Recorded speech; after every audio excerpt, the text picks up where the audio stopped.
እንኳን በደህና ወደ ዩቲዩብ ቻናሌ በሰላም መጣችሁ። ኢዮብ ነኝ። ያለፉትን ጥቂት ቀናቶች ቪዲዮ ሳለቅ ቆይቻለሁ። ይቅርታ መጠየቅ እወዳለሁ።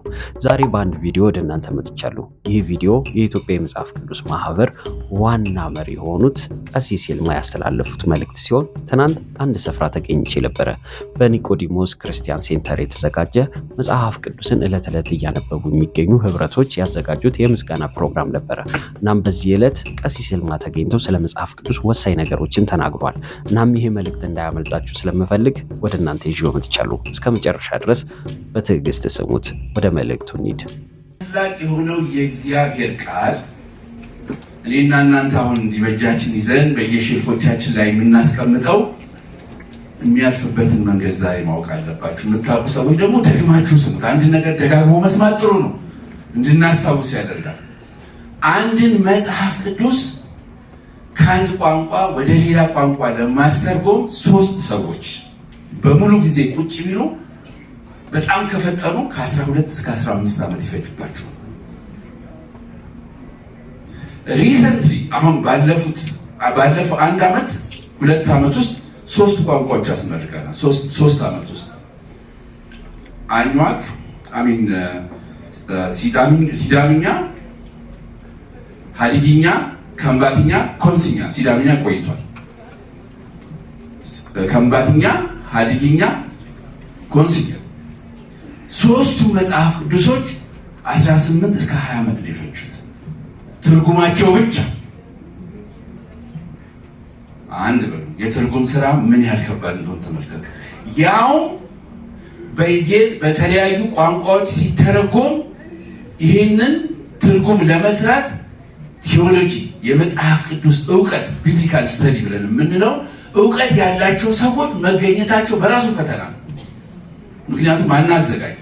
ስንቶቻችንን የምናዘጋጀው ለመጽሐፍ ቅዱስ ትርጉም በተለያዩ ቋንቋዎች እንዲሰሩልን ጥሩ ነው፣ እንዲተኩልን እናሰለጥናለን አይደለም? ቄሶቻችንን፣ ፓስተሮቻችንን፣ መጋቢዎቻችንን እንደምናሰለጥነው ሁሉ መጽሐፍ ቅዱስ እንዲተረጎሙልን አዘጋጅተን የምናስቀምጣቸው ሰዎች የሉ። ስለዚህ የመጀመሪያው ተግዳሮት ከየት ይጀምራል? ከትርጉም ስራ ይጀምራል። ሁለተኛ ነገራችሁ ህትመት። እንኳን በኢትዮጵያ ውስጥ በአፍሪካ ውስጥ መጽሐፍ ቅዱስ የሚያትም ማተሚያ ቤት የለም። ይህን ታውቃላችሁ? ስንቶቻችሁ ታውቃላችሁ? ይህንን ማጆሪቲ ያውቅ። በአፍሪካ ውስጥ መጽሐፍ ቅዱስ የሚያትም ማተሚያ ቤት የለም። በቅርብ ዓመት የደቡብ አፍሪካ መጽሐፍ ቅዱስ ማህበር መጠነኛ ሙከራ አድርጎ ነበረ፣ አልተሳካለትም። አሁን እዚህም ሀገር ብዙ ሰዎች እንሞክራለን ይላሉ። እግዚአብሔር ይርዳቸው። በእውነት ደስታችን ነው ከተሳካላቸው። እና መጽሐፍ ቅዱሳችሁን አይታችሁታል። የመጀመሪያው ገጽ ላይ የመጀመሪያው እትም በብርሃንና ሰላም ማተሚያ ቤት ታተመ ይላል። እና ብዙ ሰዎች እዚህ ሀገር የሚታተም ይመስላችኋል? እንዲች በምታዩት በስሷ ወረቀት ላይ 22 ግራም ነች። 22 ግራም። አሁን እንደውም ኢንዶኔዥያዎች በ17 ግራም ወረቀት ላይ ማተም ጀምረዋል። እግዚአብሔር ያሳያቸው። በ17 ግራም ወረቀት ላይ ቀለም ሳያልፍበት ሳይጨማደድ አትሞ ማተሚያ ቤት ማግኘት ቀላል ቴክኖሎጂ እንዳይመስላችሁ። እና ይሄ የለም በአፍሪካ ውስጥ የለም። አፍሪካ ውስጥ ያሉ 42 መጽሐፍ ቅዱስ ማህበራት አሉ። በአፍሪካ ውስጥ ከሰሜን አፍሪካ ከነ ሊቢያ ከነ ሞሮኮ ውጪ አብዛኛው መጽሐፍ ቅዱስ ማህበር ፋንክሽን የሚያደርግበት አገር ነው ያለው። እነኚህ ሁሉ መጽሐፍ ቅዱስ ማህበራት መጽሐፍ ቅዱሳቸውን በአብዛኛው የሚያሳትሙት በኮሪያ እና በቻይና፣ አልፎ አልፎ በህንድም የሚያሳትመው አሉ። እና መጽሐፍ ቅዱስን የኮሪያ መጽሐፍ ቅዱስ ማህበር ለኢትዮጵያ መጽሐፍ ቅዱስ ማህበር ሲያትም እንደራሱ ስራ ትዕዛዙን ተቀብሎ አትሞ አስተካክሎ ባይንድ አድርጎ ሺፒንግ ኤጀንት ፈልጎ አስጭኖ ጅቡቲ ድረስ ያመጣልናል። አስባችሁታል? ኮሪያ ስለዘመትን እንዳይመስላችሁ እንደሱ የሚያደርጉት የእግዚአብሔር ቃል እንዲሰራጭ ስለፈለጉ ነው። እግዚአብሔር ይመስገን። እግዚአብሔርን አመስግኑ።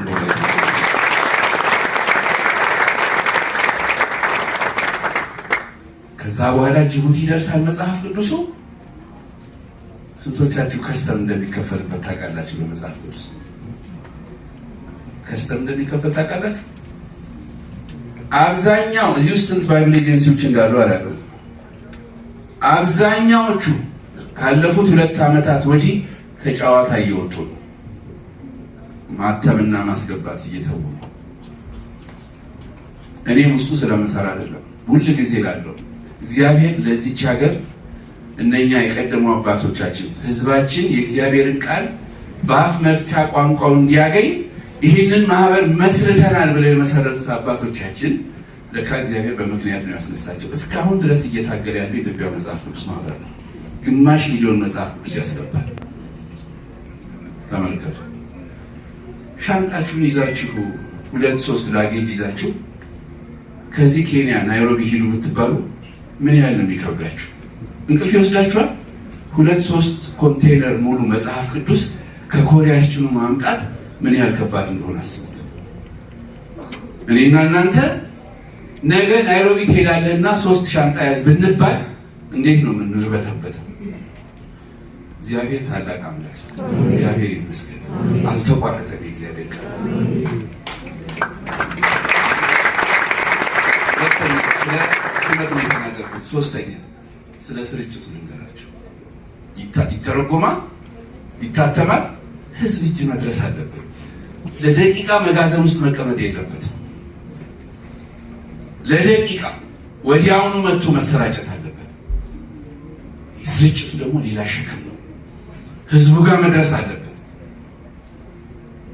ወገኖቼ እኛ አዲስ አበባ ውስጥ በፈለግንበት ሾፕ፣ ቡክሾፕ፣ ክርስቲያን ቡክሾፕ ሄደን የፈለግነውን መጽሐፍ ቅዱስ አማርጠን ባለሌዘሩ ብላክ ከቨር፣ ዋይት ከቨር፣ ዋቴቨር ዴሚት የፈለጋችሁትን ከቨር አማርጣችሁ ትገዛላችሁ። አንድ ማረሚያ ቤት ውስጥ ልንገራችሁ፣ አንድ ማረሚያ ቤት ውስጥ አንድ መጽሐፍ ቅዱስ ለ250 ይጠቀማሉ። በአይናችን ያየነው ነው የምነግራችሁ። አንድ ማረሚያ ቤት ውስጥ አንድን መጽሐፍ ቅዱስ ለ250 እየተቀባበሉ ይጠቀማሉ። ይሄ መጽሐፍ ሰዎች መድረስ አለበት።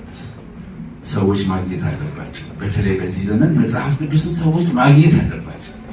ምንም ኮምፕሮማይዝ የማናደርገው ነገር ነው እንደ መጽሐፍ ቅዱስ ማህበር። ስለዚህ የታተመው መጽሐፍ ቅዱስ ደግሞ ሰዎች ጋር እንዲደርስ መጣር አለብን፣ ማድረስ አለብን። ቃሉ ሰዎች እጅ መግባቱን ማድረግ እርግጠኛ መሆን አለብን። በጣም በሚያሳዝን ሁኔታ መጽሐፍ ቅዱስን ለትርፍ የሚጠቀሙበት ሰዎች አሉ፣ ሸጠው የሚያተርፉበት። የኢትዮጵያ መጽሐፍ ቅዱስ ማህበር አሁን ማክሲማም ሚሽነሪ ኤዲሽን ብለን የምንለው አለ። ስታንዳርድ የሆነው መጽሐፍ ቅዱስ 800 ብር ያሰራጫል። ከታተመበት በ25% ሰብሲዳይዝ አድርገው።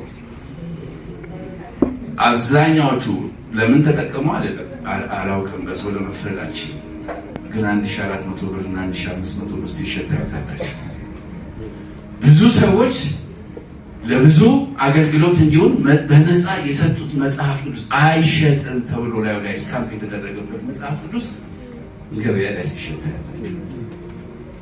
ጌታ ያርዳል። ይህን የሚያደርጉት ሌላ ሰዎች አይመስላችሁ፣ ክርስቲያኖች ነን ብለና የምናደርገው። በጥቂት ነገር ንግግር ይላቋል ለጨርስ። በኢትዮጵያ ውስጥ በስንት ቋንቋ መጽሐፍ ቅዱስ የተተረጎመ ይመስላችኋል? የምታውቁ ሰዎች አላችሁ? መረጃ አላችሁ? በስንት ቋንቋ መጽሐፍ ቅዱስ ተተርጉሟል? ሰዎች ሁሉ በአፍ መፍቻ ቋንቋቸው የእግዚአብሔርን ቃል መጽሐፍ ቅዱስን እንዲያገኙ አይደለም የተቋቋመው? ስለዚህ በሁሉም ቋንቋ መተርጎም አለበት። ይሄኛውን ጥያቄ ሁላችሁም ትመልሳላችሁ። ኢትዮጵያ ውስጥ ከ80 በላይ ብሔር ብሔረሰቦች አሉ፣ ቋንቋዎች አሉ ነው የሚባለው። ይሄ ኦፊሻል የሚነገረው የምናውቀው እና በስንት ቋንቋ የተተረጎመ ይመስላችኋል? እንደ ኢትዮጵያ መጽሐፍ ቅዱስ ማህበር አሁን ባለን መረጃ ከ15 አይበልጥም ሙሉ መጽሐፍ ቅዱስ የተተረጎመበት። እንደው ሌሎች ባይብል ኤጀንሲዎችን ጨማምረን አንድ ላይ ደምረን ሁሉንም ብንወስድ በእርግጠኝነት የምነግራችሁ ሙሉ መጽሐፍ ቅዱስ የታተመባቸው የተተረጎመባቸው ቋንቋዎች ኢትዮጵያ ውስጥ አሁን ከ20 አይበልጡም። በጣም በእርግጠኝነት ነው የምነግራችሁ። ስንት ይቀረናል ማለት ነው? ሚኒመም ኦፍ 55 እስከ 60 ቋንቋ ይቀረናል ማለት ነው። የት ነው የትውልድ ያለው? ፈልጋችሁ ታውቃላችሁ? ፈልገነው እናውቃለን? የትኛው ትውልድ፣ የትኛው ቋንቋ፣ የትኛው ብሔር ነው መጽሐፍ ቅዱስ ያልተተረጎመለት? ማን ነው የሚደርስለት? ማን ነው የሚሰጠው? ቤተ ክርስቲያን የት ነው ያለችው? ሰባኪያን የት ነው ያለን? የወንጌል ሰዎች የት ነው ያለን? አያሳስብም? አያስፈራም? አያስደነግጥም? አያስጨንቅም? እኔና እናንተ በሼልፎቻችን ላይ 4-5 መጽሐፍ ቅዱስ በየአይነቱ ከልብሳችን ጋር ማች የሚያደርግ ሁሉ እንይዛለን እኮ አይደል? አለ። ዛሬ እንግዲህ እውነቷን እንነጋገር። በልብሳችን ማች የሚያደርግ መጽሐፍ ቅዱስ የምንይዝ ሰዎች አለ። ተመልከቱ የተከፈለበትን ዋጋ። ማን ነው ለዚህ 55 50 60 ቋንቋ የሚደርሰው? 15 ዓመት 20 ዓመት የኢትዮጵያ መጽሐፍ ቅዱስ ማለት ታስታውሳላችሁ? 1980 ቀለል ባለ አማርኛ የሚል መጽሐፍ ቅዱስ አስተርጉሟል። ብዙ ወጀብ ነበር፣ ብዙ ውዑታ ነበር፣ ብዙ ጫጫታ ነበር። እሱ ትርጉም ላይ አልተመቻቸውም ሰዎች ብዙ እና የኢትዮጵያ መጽሐፍ ቅዱስ ማህበር ያንን ቋንቋ ሲያስተረጉም ኤም ያደረገው ምንድን ነው? አማርኛ ሁለተኛ ቋንቋቸው የሆኑ ሰዎች ይሄ አሁን ያለውን 1954 ተብሎ የሚጠራውን ትርጉም ለማንበብ ይከብዳቸዋል። ጥናት ተደረገ፣ ተጠናና የለም እና ትንሽ ቀለል አድርገን አማርኛውን በሚገባቸው መልኩ እናዘጋጅተው የተዘጋጀ ነው። ታስታውሳላችሁ የምታውቁ አለበለዚያ ክርስቶስ እኮ ሊመጣል ሰው እግዚአብሔርን ቃል ሲያገኝ ወገኖች፣ የመጽሐፍ ቅዱስ ስራ ከባድ ነው። በወቅት እግዚአብሔር በዚህ መድረክ ላይ በእውነት በድፍረት የምናገረው በእኔ አንደበት ዛሬ የሚነግራችሁ ይሄ ስራ ከባድ ነው። ይሄ ስራ ኃላፊነት የተሞላው ትልቅ ስራ እንደሆነ ነው እግዚአብሔር የሚነግራችሁ። እንጠንቀቅ። ለዚህ ነው ልቤ እዚህ ጋር ቁጭ ብዬ ለካ የሚጨነቅ ትውልድ አለ። አሁን እግዚአብሔር ይባርካችሁ። በእውነት እግዚአብሔር ይባርክሽ አለ ማለት ነው። በጣም ደስ አለኝ።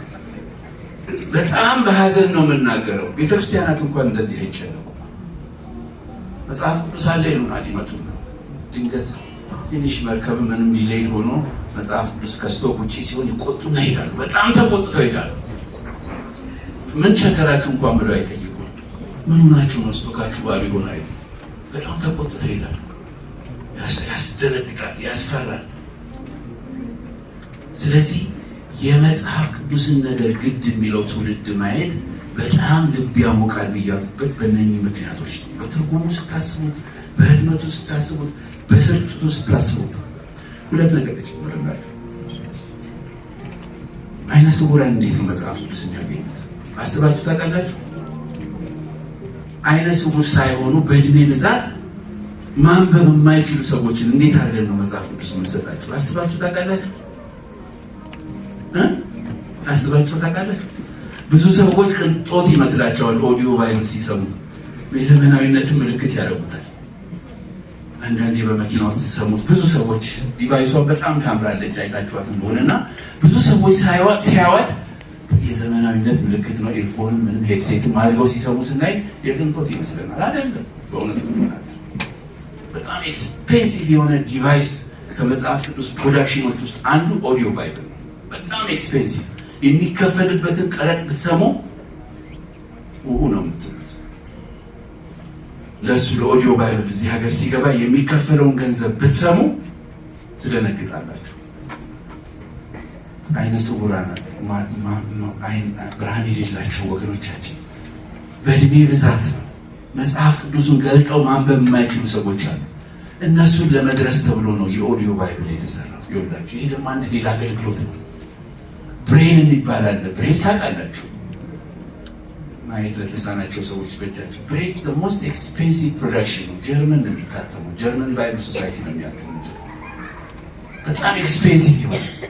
እንጃ እዚህ ሀገር ይሞከራል ብዙ ጊዜ ጠይቀንም ግን እንደሌለ አረጋግጠናል። እኛም ለመሞከር ሙከራ አድርገን ነበር፣ አልተሳካልንም። የአገልግሎቱን ስፋት ነው ነገራችሁ። ስለዚህ ስለ መጽሐፍ ቅዱሳችን ግድ ይለናል። መጽሐፍ ቅዱሴን ወደዋለሁ ብትሉ እኔ እዚህ ጋር ቁጭ ብዬ በጣም ልቤ ያርፋል በእውነት። እግዚአብሔር ይባርካችሁ በእውነት። ቀላል እንዳይመስላችሁ። እቺ የጥቅስ ማሳመሪያ የፕሮግራም ማሳመሪያ አድርጋችሁ እንዳትወስዱት። እዚህ ደረታችሁ ላይ መጽሐፍ ቅዱሴን ወደዋለሁ የሚል ነገር ስታዩ እታችን የጀመራችሁት ቪዥን የጀመራችሁት ሙቭመንት ምን ማለት እንደሆነ አሁን ከነገርኳችሁ ጋር አጣብቃችሁ ዲፋይን አድርጉት። እጅግ ከባድ ስራ ነው። በተለይ በሚቀጥሉት ዓመታት ስለ መጽሐፍ ቅዱስ የማንተጋ ከሆነ ኢማጂን ምን ሀፕል ሊያደርግ እንደሚችል። በዚህ ላይ ደግሞ ያለው ውጊያ ታውቃላችሁ። እንዴት እንደሚተረጎም፣ እንዴት እንደሚበረዝ፣ እንዴት እንደሚደረግም ታውቃላችሁ። በራሳችን አብሶሉት ትሩዝ የለም። ለአንተ እውነት የሆነው ነገር ለእኔ እውነት ላይሆን ይችላል። ስለዚህ እግዚአብሔርን በሴት አንቀጽ ብጠራው ምንም ችግር የለውም። መጽሐፍ ቅዱስን ሞዲፋይ ያደርጋለሁ። ጋብቻ ለወንድና ለሴት የሚል ነገር that's your truth የኔ ትሩዝ አይደለም እሱ። ስለዚህ በኔ ትሩዝ ደግሞ የተዋደደ ሁሉ ሊጋባ ይችላል በሚል አንቀጽ ልጽፈው እችላለሁ የሚል ሙቭመንት አለ። ስንቶቻችሁ ታውቃላችሁ? ስለዚህ ልንጨነቅ ይገባል። ከባድ ነው የእግዚአብሔር ስራ። ይህን ሁሉ አልፎ ነው እኛ እጅ ላይ የሚደርሰው። ስለዚህ ወገኖች እግዚአብሔርን እናመሰግናለን። እንደዚህ አይነት የሚጨነቅም ትውልድ ማየት በዚህ ዘመን ኢትስ ኤ ብሌሲንግ። በእውነት እግዚአብሔርን በጣም አመስግኑት፣ አመስግኑት። እግዚአብሔር በዘመናት መካከል ሰዎች ያስነሳል፣ አይተናል። ኮሪያ ያሉ ሰዎች፣ ቻይና ያሉ ሰዎች። ቻይና ሃይማኖት በኦፊሴል ማምለክ የማይቻልበት ሀገር ነው። ታምናላችሁ? በዓለም ላይ ትልቁን የመጽሐፍ ቅዱስ ህትመት የምታከናውነው ቻይና ነች። ይሄን ታውቃላችሁ? በዓለም ላይ ትልቁን ከፍተኛው ቁጥር የምታተመው አሜሪካ እንዳትመስላችሁ፣ ቻይና ነች። አሜሪካ ባይብል ሶሳይቲ አብዛኛው መጽሐፍ ቅዱስን የሚያትመው አሜቲ ቻይና ማተሚያ ቤት ውስጥ ነው። እግዚአብሔር ሰዎችን ያስነሳል። ፍጹም ካልጠበቅንበት ቦታ እግዚአብሔር ምንጭን ያመነጫል። ግድ የሚላቸውን ሰዎች እግዚአብሔር ያስነሳል። እግዚአብሔርን አመስግኑ። እንደዚህ አይነት ፕሮግራም ውስጥ እንደዚህ አይነት መልዕክት ነው የሚያስፈልግ። እንዲህ አይነት ሸክም ነው ይዘን መሄድ ያለብን። አሁን ዘምራለን፣ እናመሰግናለን፣ እናመልካለን፣ እግዚአብሔር ይመስገን። ግን እንዲህ አይነት ሸክሞችን ሳንሰማ ከሄድን እየፎረሽን ነው ወገኖች፣ ይቅርታ አድርጉልኝ፣ እየፎረሽን ነው። የሚቀጥለው ትውልድ ላይ እንፎርሻለን። አሁን መጽሐፍ ቅዱስ ማህበሩት 15 የትርጉም ቋንቋዎች እየተካሄዱ ነው። ይህንን በምንነጋገርበት ሰዓት በ15 የኢትዮጵያ ቋንቋዎች የኢትዮጵያ መጽሐፍ ቅዱስ ማህበር አሁን ባለው ሪሰርች ጥናት ኒዱ 1 ሚሊዮን ነው። ኢትዮጵያ ውስጥ 1 ሚሊዮን መጽሐፍ ቅዱስ መታተም አለበት። አትሊስት ሰውን ለመድረስ ከተፈለገ አሁን ግማሽ ሚሊዮን መጽሐፍ ቅዱስ ማህበር የሚያትም። ቅድም እያችኋለሁ፣ ሌሎች ባይብል ኤጀንሲዎች አሉ ይህን የሚሰሩ። በእርግጠኝነት ይህንን የሚሞላ ግን ጋፑን የሚሞላ ስራ እየተሰራ ነው። ይሄ ሊያሳስበን ይገባል። ስለዚህ ስለ መጽሐፍ ቅዱስ እንትጋ። ህፃናቶቻችን መጽሐፍ ቅዱስ ያስፈልጋቸዋል። ቺልድረን ባይብል ያስፈልገናል። ሌላ ሀገር እኮ ዩዝ ባይብል አለ ታውቃላችሁ? የወጣቶች ባይብል አለ። እኛ ሀገር ገና ነው። ገና ራሱ ሀሳቡን ስታቀርቡ ቻሌንጁ የሚመጣው ከየት መሰላችሁ? ከቸርች ነው የሚመጣው። ይቅርታ አድርጉልኝ፣ ቻሌንጁ የሚመጣው ከዛ ነው። እንዴት አድርገህ ነው የወጣት መጽሐፍ ቅዱስ የምታትመው? እንዴት አድርገህ ልታትመው ነው ብሎ ኳስችን የሚያደርጋችሁ ውጭ ያለው ምዕመን እንዳይመስላችሁ። ጌታ ይርዳል፣ እግዚአብሔር ይርዳል። ግን ማዘጋጀት አለ።